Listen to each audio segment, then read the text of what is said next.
ओम श्री गणेशाय नमः। ओम नमः शिवाय।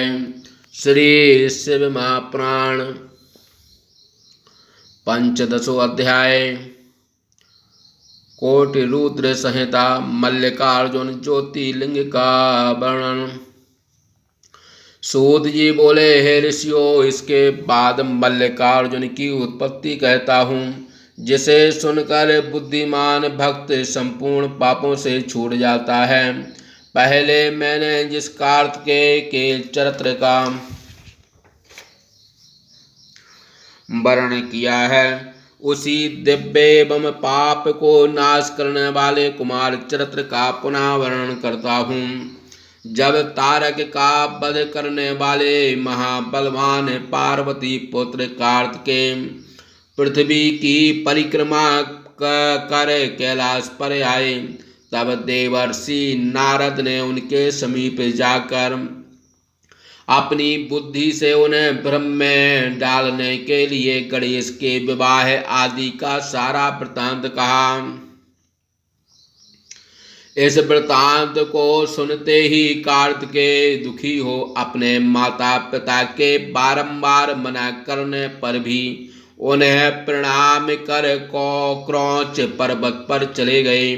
अपने पुत्र के चले जाने से माता पार्वती उनके वियोग से बहुत दुखी हुई। शिव जी उन्हें समझाते हुए बोले, हे प्रिय, हे पार्वती, हे शुभ्रू, तुम इस प्रकार दुखी क्यों हो रही हो? दुख मत करो, तुम्हारा पुत्र अवश्य लौटेगा। तुम इस उत्कट पुत्र शोक का त्याग करो। शंकर के बारंबार कहने पर भी जब पार्वती को संतोष न हुआ, तब उन्होंने देवर्षियों को कुमार के पास भेजा। तदंतर गणों को साथ लेकर सभी बुद्धिमान देवता एवं महर्षि प्रसन्न हो कुमार को लौट लाने के लिए क्रौंच पर्वत पर गए। वहां जाकर उन लोगों ने कुमार को प्रणाम किया, नाना प्रकार से समझाया और आदर पूर्वक प्रार्थना भी की, किंतु अभिमान मद में चूर्ण कार्तिकेय ने शिव की आज्ञा से युक्त उन देवताओं की बात अस्वीकार कर दी। तब निराश हो सभी लोग शिव जी के पास लौट आए। फिर शंकर जी से आज्ञा ले उन्हें प्रणाम कर अपने अपने धाम को चले गए। कुमार के न लौटने से सदाशिव एवं पार्वती दोनों ही पुत्र वियोग से अत्यंत दुखी हुए। वे दोनों अत्यंत दीन एवं दुखी हो लौकिक चार प्रदर्शित करते हुए जहाँ कार्तिकेय रहते थे वहाँ स्नेह पूर्वक गए। स्वामी कार्तिकेय अपने माता पिता का आगमन सुन अपनी नाराजगी प्रकट करते हुए उस क्रौंच पर्वत से 3 योजन और दूर चले गए।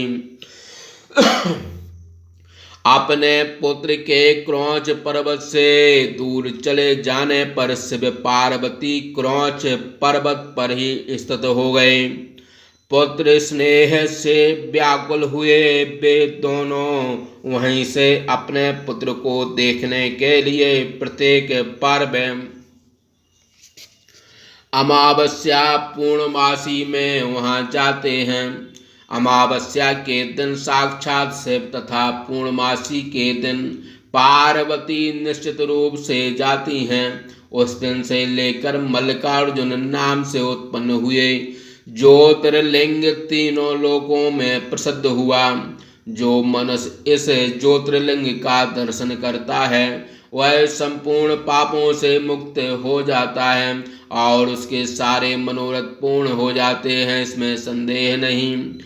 मल्लिकार्जुन के दर्शन से दुख सर्वथा दूर हो जाता है, आत्यांतिक सुख की प्राप्ति होती है एवं उसे माता के गर्भ में वास का कष्ट पुनः नहीं भोगना पड़ता।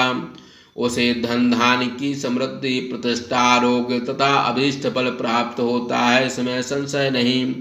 यह मल्लिकार्जुन दूसरा ज्योतिर्लिंग है जो दर्शन मात्र से सभी सुख प्रदान करता है। मैंने लोक कल्याण के निमित्त इसका वर्णन किया।